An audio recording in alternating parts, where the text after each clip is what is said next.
Salam, hər vaxtınız xeyirli olsun. Kanalıma xoş gəlmisiniz. Coğrafiya Eğitim test toplusu suallara qaldığımız yerdən davam edirik. Sual 61. Verilən dərəcə toruna əsasən gecə-gündüzün adil növbələşdiyi və bütün fəsillərin aydın müşahidə olunduğu əraziləri müəyyən edin. Gecə və gündüzün növbələşdiyi ərazilər qütb dairələri arasıdır. Bildiyimiz kimi ona görə qütb dairələrindən yuxarıda yerləşən enlikləri götürməyəcəyik. Həmçinin fəsillərin aydın müşahidə olunduğu ərazilər subtropik və mülayim iqlim qurşağında yerləşən ərazilərdir.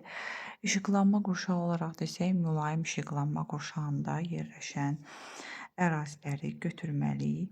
İndi gəlin baxaq. Bir də 35-45 dərəcə şimal enlikləri arasında yerləşir. Burada fəsillər aydın müşahidə olunur, bəli. Və gecə-gündüzdə növbələşir. Ona görə biri götürəcəyik. 2-yə baxırıq. 2, 15-25 dərəcə bu ekvatora yaxın ərazilərdir. Yəni ekvatorial, subekvatorial iqlim qurşağında yerləşən ərazilərdir. Bu ərazilərdə fəsillər zəif müşahidə olunur, yəni aydın müşahidə olunmur. Ona görə içini biz götürmürük. Sonra 3-ə baxırıq. 3 yenə mülayim işıqlanma qurşağının ərazisidir. Burada fəsillər aydın nəzərə çarpır və gecə-gündüzün növbələşməsi də olur. Ona görə 3-ü də götürürük.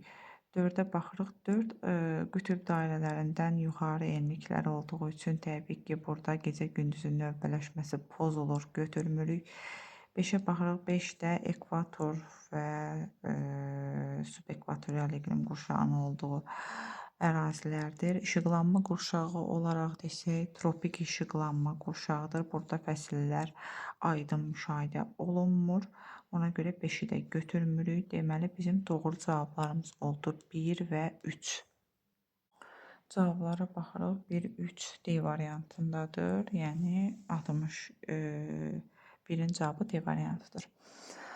Sual 62. Yay gündönümündə günorta vaxtı günəş şüalarının daha böyük bucaq altında düşdüyü paytaxt şəhərləri. Yay gündönümü günü biz bilirik ki, günəş şimal tropikində zenitdədir. Ona görə şimal tropikinə yaxın yerləşən ərazilərdə günəş böyük bucaq altında düşəcək. Gəlin baxaq. İslamabad bildiyimiz kimi Pakistanın paytaxtıdır. Pekin Çinin paytaxtıdır. Bunlar hər ikisi də şimal yarımkürəsində yerləşir və hər ikisində günəş şüaları böyük bucaq altında düşür yay gündönümündə. Lakin Buenos Aires variantı pozur. Niyə görə? Çünki Buenos Aires cənub yarımkürəsindədir. Argentinanın paytaxtıdır. Burada günəş şüaları böyük bucaq altında düşmür yay gündönümü günü. A variantı doğru cavab deyil. B-yə baxırıq. Canberra yenə cənub yarımkürəsindədir. Avstraliyanın paytaxtıdır. Burada böyük bucaq altında düşmür. Jakartaya böyük bucaq altında düşür. Canberra ümumiyyətlə variantı pozur. C-yə baxırıq. Caracas Venezuelanın paytaxtıdır. Washington ABŞ-ın paytaxtıdır. Daşkənd Özbəkistan. Deməli, bu variant düzgün variant deyil. Çünki Washingtonda yenə böyük bucaq altında düşmür günəş şüaları. Bizə daha böyük bucaq altında deyir. Ona görə iminli tropiklərə yaxın, daha doğrusu şimal tropikinə yaxın yerləşən ərazini götürməliyik. D-yə baxırıq. New Delhi Hindistanın paytaxtıdır. Bəli, böyük bucaq altında düşür. Şimal yarımkürəsində yerləşir. Ankaraya da həmçinin günəş şüaları yay gündönümü günü böyük bucaq altında düşür. Santiago cənub yarımkürəsində Çilinin paytaxtıdır. Ona görə variantı pozdu. D variantı doğru cavab deyil. Y-yə baxırıq. Havana. Havana Kubanın paytaxtıdır. Şimal tropikində yaxın yerləşir və burada günəş şüaları yay gündönümü günü böyük bucaq altında düşür. Dəqqə Bangladeşin paytaxtıdır, bəli. şimal tropikində yerləşir və böyük bucaq altında düşür. Qahirədə həmçinin böyük bucaq altında düşür günəş şüaları. 62-nin doğru cavabı Y variantıdır. Sual 63. Qış gündönümündə günəş şüalarının daha böyük bucaq altında düşdüyü paytaxt şəhərləri. Qış gündönümü günü günəş cənub tropikində zenitdə olur. Buna görə də cənub tropikində və eyni zamanda cənub tropikinə yaxın yerləşən ərazilərdə günəş şüaları daha böyük bucaq altında düşəcək. A variantına baxırıq. New Delhi şimal yarımkürəsindədir. Deməli, böyük bucaq altında düşməyəcək. A variantı çıxdı sıradan. B-yə baxırıq. Canberra, bəli, Avstraliyanın paytaxtıdır. Qış gündönümü günü günəş şüaları böyük bucaq altında düşür. Santiago, Çilinin paytaxtıdır. Braziliyanın paytaxtıdır və bəli, hər üç şəhərdə də günəş şüaları qış gündönümündə daha böyük bucaq altında düşür. 63-ün doğru cavabı B variantıdır. Keçdik 64-cü suala. Sxemlərdə verilmiş günəş şüalarının günorta vaxtı düşmə bucaqları hansı günə uyğundur? Baxırıq, ekvatora 66,5 dərəcə bucaq altında düşüb. Gəlin indi cavablara baxaq. A variantı yaz gecə gündüz bərabərliyi günü ola bilməz. Niyə görə? Çünki yaz gecə gündüz bərabərliyi günü günəş ekvatorda zenitdə olur və ekvatorda 90 dərəcə bucaq altında düşməlidir. Deməli A variantı çıxdı sıradan. D-yə baxaq. Payız gecə gündüz bərabərliyi gündə həmçinin günəş ekvatorda zenitdə olur və 90 dərəcə bucaq altında düşür. Deməli ola bilməz D variantı da, Y variantı da ola bilməz. Çünki burada yenə yaz gecə gündüz bərabərliyi günü deyil. Deməli ya B-dir ya da C-dir. Yenə bunu şifahi tapa bilərik. Necə? Baxırıq, 30 dərəcə şimal enliyinə günəş 83,5 dərəcə bucaq altında düşüb. Deməli, yay gündönümü günüdür. Niyə? Çünki yay gündönümü günü şimal yarımkürəsində yerləşən məntəqələrə günəş şüaları cənuba nisbətən daha böyük bucaq altında düşür. Çünki yay gündönümü günü günəş şimal tropikində zenitdə olur və şimal tropikinə 90 dərəcə bucaq altında düşür. 30 dərəcə şimal enliyinə də 83,5 dərəcə, yəni bu böyük bucaqdır. Yəni az qala 90 olar. Yəni buradan şifahi biz tapırıq ki, yay gündönümü günüdür. Yəni qış gündönümü günü günəş cənub tropikində zenitdədir. Yəni 30 dərəcə şimal enliyinə bu bucaq altında düşə bilməz qış gündönümü günündə. Yəni bu bucaq altında düşübsə, deməli yay gündönümü günüdür. Günəş şimal tropikində zenitdədir. 64-ün doğru cavabı C variantıdır. Amma əgər şifahi eləmək istəməsək, yenə bu bucağa görə biz günəşin zenitdə olduğu enliyi tapa bilərik. Necə? Gəlin tapaq. Deməli, günəşin zenitdə olduğu coğrafi enliyi tapmaq üçün nə edirik? Biz məntəqənin coğrafi enliyindən, yəni 30 dərəcədən çıxırıq. Mötərizə içərisində maksimum düşmə bucağı çıxılsın. Günəş şüalarının həmin məntəqəyə olan düşmə bucağı 83,5 bərabərdir. Birbaşa cavabı yazacağam. Vaxt getməsin 23,5 dərəcə şimal enliyi. Deməli, günəş 23,5 dərəcə şimal enliyində zenitdədir. Amma belə şifahi həll olması testdir bu. Keçdik 65-ci suala. Bu sualda yenə eyni tipdə sualdır. Günəş ekvatora 66,5 dərəcə bucaq altında düşübsə, deməli, günəş yaz gecə gündüz bərabərliyi günü ola bilməz. Payız gecə gündüz bərabərliyi günü ola bilməz. Çünki 90 dərəcə bucaq altında düşməli idi. Yenə Y variantda çıxdı sıradan. Ya yay gündönümüdür, ya da qış gündönümüdür. Onu da biz yenə şifahi tapa bilərik. Əgər 23,5 dərəcə şimal enliyinə 43 dərəcə bucaq altında düşübsə, deməli yay gündönümü günü ola bilməz. Çünki yay gündönümü günü günəş şimal tropikində zenitdədir və 90 dərəcə bucaq altında düşür. Deməli qış gündönümü günüdür. A variantı doğru cavabdır 65-in cavabında. Keçdik 66-cı suala. Əgər günəş 10 dərəcə cənub enliyində zenitdə olarsa, 50 dərəcə cənub enliyində dayanan müşahidəçi səhər günəşin hansı istiqamətdən çıxdığını görər. Gəlin bunu çəkək. Deməli, Günəş 10 dərəcə cənub enliyində zenitdədir. 50 dərəcə cənub enliyində dayanan müşahidəçi isə dayanıb 50 dərəcə cənub enliyində. Burada. Günəş də burada zenitdədir. Və biz bilirik ki, günəş şərqdə çıxır, qərbdə batır və müşahidəçi də 50 dərəcə cənub enliyində dayanıbsa, günəşin nə deyir? Səhər günəşin hansı istiqamətdən çıxdığını görə. Günəş şərqdə çıxır, ona görə istiqamət olaraq bu istiqamət olacaq. Və bu istiqamətdə hansı istiqamətdir? Şimal-şərq.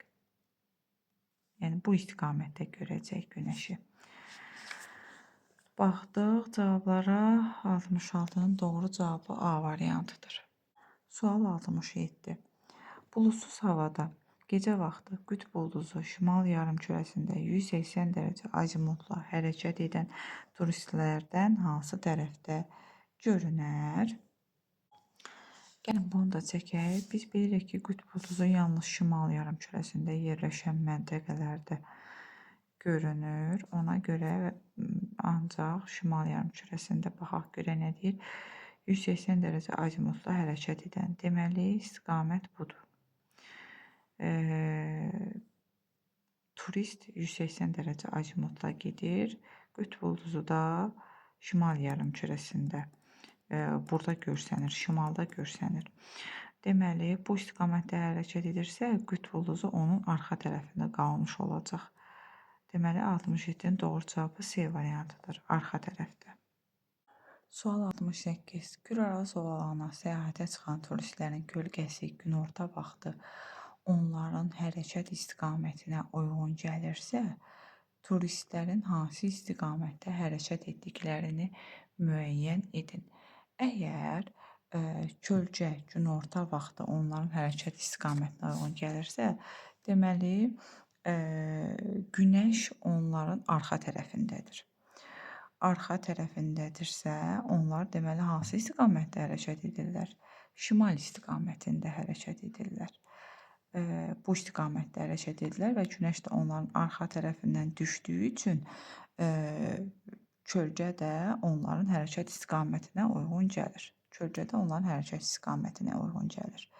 Və biz bilirik ki, ölkəmizdə günəş cənub şərqdən çıxır. Ona görə kölgənin istiqaməti də şimala doğru hərəkət edilərkən kölgənin istiqaməti onların hərəkət istiqamətinə uyğun gəlir.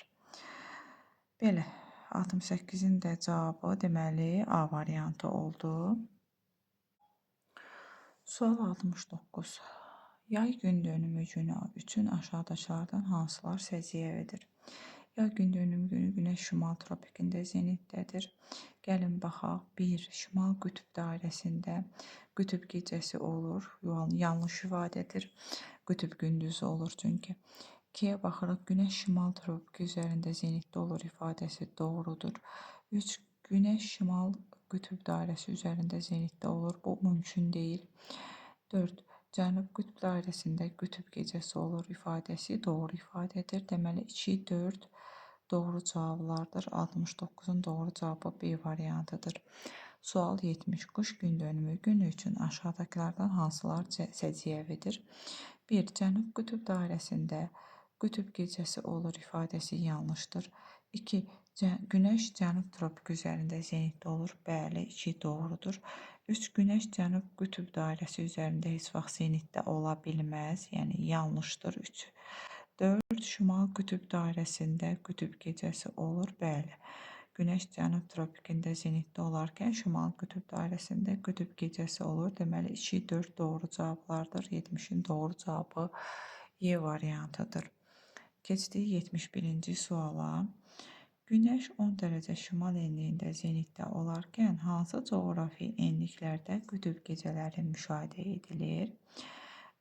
Deməli biz 80 dərəcədən yuxarı enlikləri götürməliyik. Əgər günəş 10 dərəcə şimal enliyində, zenitdə olubsa, təbii ki, cənub en dairələrini götürməliyik. Çünki şimal en dairələrində, yəni 80 dərəcədən yuxarı şimal en dairələrində qütb gündüzləri müşahidə olunur. Bizə qütb gecələri dediyi üçün 80 dərəcə enlikdən yuxarı yerləşən cənubda yerləşən məntəqələri götürəcəyik. Baxaq. Deməli 85 dərəcə cənub enliyi 2-ni götürürük. 86-nı götürəcəyik. Bir də 89 dərəcə cənub enliyini götürəcəyik. Yəni 2, 4, 5 doğru cavablardır. 71-in doğru cavabı A variantıdır. Sual 72. Günəş 10 dərəcə şimal enliyində zenitdə olarkən hansı coğrafi enliklərdə qütb gündüzləri müşahidə edilər? Yenə 80 dərəcədən yuxarı enliklərdə bayaq dedik, qütb gündüzləri olacaq şimal yarımkürəsində. Ona görə baxaq. 87 dərəcə şimal enliyi 1-i götürəcəyik. Sonra 89 dərəcə şimal enliyi 5-i götürəcəyik. Bir də 6-nı götürəcəyik. 82 dərəcə şimal enliyi 1, 5, 6 doğru cavablardır. 72-nin doğru cavabı C variantıdır. Sual 73. İl ərzində Bakı şəhərinə günorta vaxtı günəş şüalarının ən böyük və ən kiçik düşmə bucağı nə qədərdir? Gəlin bunu hesablayaq. Maksimum və minimumu tapacağıq. Deməli 90 çıxılsın. Mötərizə içərisində bütün bu düstura əsasən də bu 40 Bakının yerləşdiyi coğrafi enlik 40 çıxılsın 23,5. Bu maksimumdur. Bərabərdir. Birbaşa cavabı yazıram 73,5. İndi minimumu tapaq. 90 dərəcə çıxılsın 40 üzərinə 23,5. Da bərabərdir 26,5. Deməli 73,5 və 26,5 dərəcə 73-ün doğru cavabı C variantıdır. Sual 74. Yay gündönümündə günəş şüalarının 90 dərəcə bucaq altında düşdüyü məntəqə ilə şimal qütb dairəsi arasındakı dərəcə fərqini tapın. Biz bilirik ki, yay gündönümü günü günəş şüaları 23,5 dərəcə şimal enli dairəsində yerləşir. Daha doğrusu zenitdədir və biz də 23,5 dərəcə ilə şimal qütb dairəsi arasındakı dərəcə fərqini tapacağıq. Şimal qütb dairəsi 66,5 dərəcə şimal enli idi. Sonra şimal tropiki də 23,5 dərəcə şimal enli idi. Onu da deyim, 23,5 dərəcə şimal enliyinə yay gündönümü günü günəş şüalarının düşmə bucağı təbii ki 90 dərəcədir. Çünki zenit vəziyyətidir. Zenit vəziyyətində günəş şüalarının düşmə bucağı 90 dərəcə olur. Gəlin bunu da eləyək, olacaq 43 dərəcə. Dərəcə fərqini tapdıq. 43 dərəcə 74-ün doğru cavabı D variantıdır. Sual 75. Günəşin il boyu günorta vaxtı üfüqdə görünmə xüsusiyyətlərinə görə Eyler-Venn diaqramına əsasən ölçələri müəyyən edin. Əgər günəş il boyu günorta vaxtı üfüqdə şimalda görsənirsə, deməli ölçələr yerləşir cənub tropikindən aşağıda. Cənub tropikindən aşağıda. Cənubda görsənirsə, şimal tropikindən yuxarıda yerləşməlidir. İndi gəlin həmin ölçələri müəyyən edək. 1. Gəlin burada yazaq. 1-ə aid olacaq hansı ölkə? Deməli, Özbəkistan. Özbəkistanda il boyu günorta vaxtı günəş cənubda görsənəcək. Cənubda. Yəni 1 aid olacaq 2-yə. 1 aid olacaq 2-yə. Yeni Zelandiya cənub tropikindən aşağıda yerləşir və buna görə də il boyu günəş günorta vaxtı üfüqdə şimalda görsənəcək. Yəni Yeni Zelandiya getdi 1-ə. Sonra Uruqvay. Uruqvay da cənub tropikindən aşağıda yerləşdiyi üçün günəş şimal tərəfdə il boyu görsənəcək. Yəni 3 aid olacaq 1-ə. Kolumbiya. Kolumbiya hər ikisinə də aid olacaq. Yəni həm şimalda görsənə bilər, həm cənubda. Niyə? Çünki tropiklər arasında bir yerdədir, həm yerləşir və buna görə günəş il boyu günəş həm şimalda görsənə bilər, həm də cənubda görsənə bilər. Türkiyədə cənubda görsənəcək ancaq il boyu aid olacaq 2-yə. Niyə? Çünki şimal tropikindən yuxarıda yerləşir Türkiyə. Malayziyada da hər iki tərəfdə il boyu görsənə bilər. Ona görə deməli 4-dən 6-nı 3-ə yazacağıq. 1-ə 2, 3, 2-yə 1, 5, 3-ə 4, 6. Doğru cavab 75-də Y variantı. Keçdik 76-cı suala. Sxemi tamamlayın. Günəş zenitdə olmur, qütb ulduzu görünmür. Qütb ulduzu görünmürsə, deməli məntəqə cənub yarımkürəsində yerləşir və günəş zenitdə olmursa, deməli məntəqə cənub tropikindən aşağıda yerləşir. 22 iyunda gecənin uzunluğu 24 saatdırsa, biz bildik ki, artıq bu cənub qütb dairəsidir. Yəni 76-nın doğru cavabı B variantıdır. 77-ci suala baxırıq. Yay gün dönümündə şimal yarımkürəsində günorta vaxtı Qrinviç meridianı üzərində yerləşən Qrinviç meridianı üzərində günəş şüalarının günorta vaxtı düşmə bucağı 47 dərəcə olan məntəqədən səyyahlar əvvəlcə 0, arxasına olmayaq, gəlin ki, öncə yuxarıda verilənləri eləyək, sonra koordinatları taparıq. Deməli, yay gün dönümü günü günəş bildiyimiz kimi şimal tropikində zenitdə olur və həmin məntəqə də yerləşir şimal yarımkürəsində. Yəni günəşin zenitdə olduğu enliklə eyni yarımkürədədir. İndi biz düşmə bucağına əsasən həmin məntəqənin coğrafi enliyini tapa bilərik düstura əsasən. Yenə düstura əsasən 23,5, yəni günəşin zenitdə olduğu coğrafi enliyin üzərinə gəlirik. Mötərizə içərisində maksimum düşmə bucağı çıxılsın. Günəş şüalarının düşmə bucağı 47 dərəcə. Bərabərdir, birbaşa cavabı yazıram.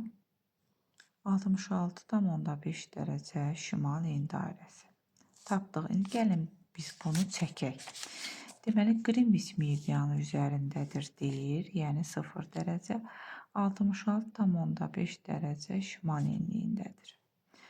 Deməli, həmin məntəqədən səyyahlar əvvəlcə 0, yəni əvvəlcə 0, sonra 180 dərəcə azimutla, yəni təzədən geri qayıdıblarsa, daha doğrusu geri qayıtmayıblar, yəni qütbdən keçməklə hərəkətə davam ediblər. Yəni 66,5 dərəcədən 90 dərəcəyə qədər gediblər, sonra qütblərdən yenə davam ediblər yollarına. İndi gəlin baxaq.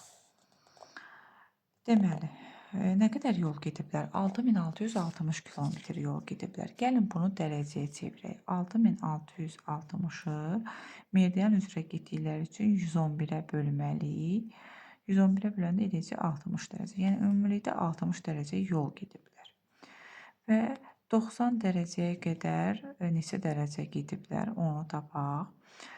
Məntəqə yerləşir 66,5 dərəcə şimal enliyində. Gəlin 90-dan çıxaq 66,5-i. Tapaq ki, qütbə qədər neçə dərəcə gediblər.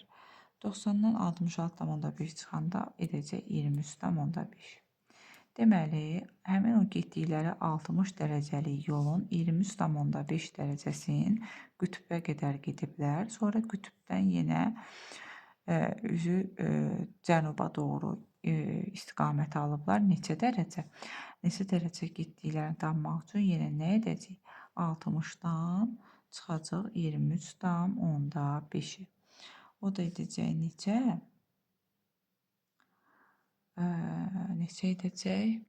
36,5. Yəni qalan 36,5 dərəcəni qütbdən davam ediblər üzü cənuba doğru.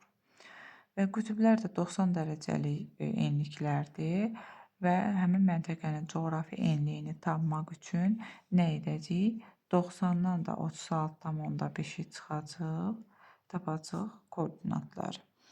90-dan 36,5 çıxanda eləcə 53,5 dərəcə şimal enliyi.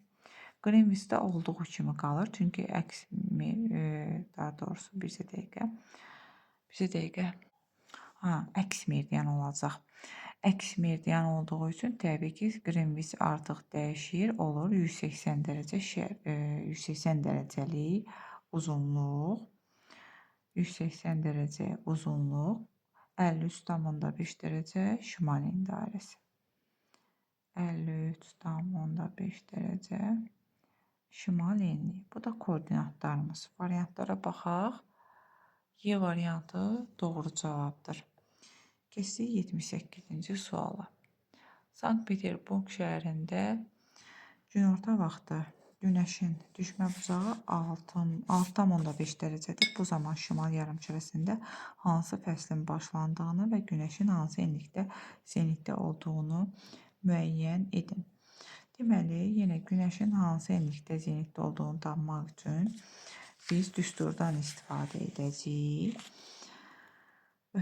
Deməli, məntəqənin yerləşdiyi coğrafi enlikdən, yəni 60 dərəcə şimal enliyindən çıxacaq mötərizə içərisində maksimum düşmə bucağı və həmin məntəqəyə günəş şüalarının düşmə bucağı nə qədərdirsə onu yazırıq. Bərabərdir 60 dərəcə çıxılsın 83,5 dərəcə. O da bərabərdir mənfi 23,5 dərəcə. Deməli, mənfidirsə artıq biz bilirik ki, günəş cənub tropikində zenitdədir. Mənfi olduğu üçün. Əgər müsbət olsaydı şimal olacaqdı. Deməli, günəş cənub tropikində zenitdədirsə hansı fəsildir? Təbii ki, qış fəslidir. Bu zaman deyir şimal yarımkürəsində hansı fəsil başlayır? Təbii ki, qış fəsli başlayır və günəş də 23,5 dərəcə cənub enliyində zenitdədir. Yəni 78-in doğru cavabı C variantıdır. Sual 79. 22 iyunda müvafiq olaraq hansı məntəqələrdə qütb gündüzləri və qütb gecələrdir? 22 iyunda günəş şimal tropikində zenitdədir və buna görə də qütb 66,5 dərəcədən yuxarı enliklərdə şimal yarımkürəsində təbii ki qütb gündüzləri olacaq. Cənub yarımkürəsində isə qütb gecələri olacaq. Yəni AM 1-ə aid olacaq. SK isə 2-ə aid olacaq. Yəni SK-da qütb gecələridir. AM-də qütb gündüzləridir. Doğru cavab 79-da A variantıdır. Bu videonun sonuncu sualını izah edirəm. Sual 80. 22 dekabrda biz bilirik ki, günəş cənub tropikində zenitdədir. Ona görə də C və K-da olacaq qütb gündüzləri, A və M-də olacaq qütb gecələri. Variantlara baxsaq, B variantı doğru cavab olacaq. 1-ə aid olacaq C və K, 2-ə aid olacaq M və A. 80-in doğru cavabı B variantıdır. Bu videoluk bu qədər. Gələn test tapşırıqlarında görüşmək üzrə. Hər birinizə uğurlar arzu edirəm. Sağ olun.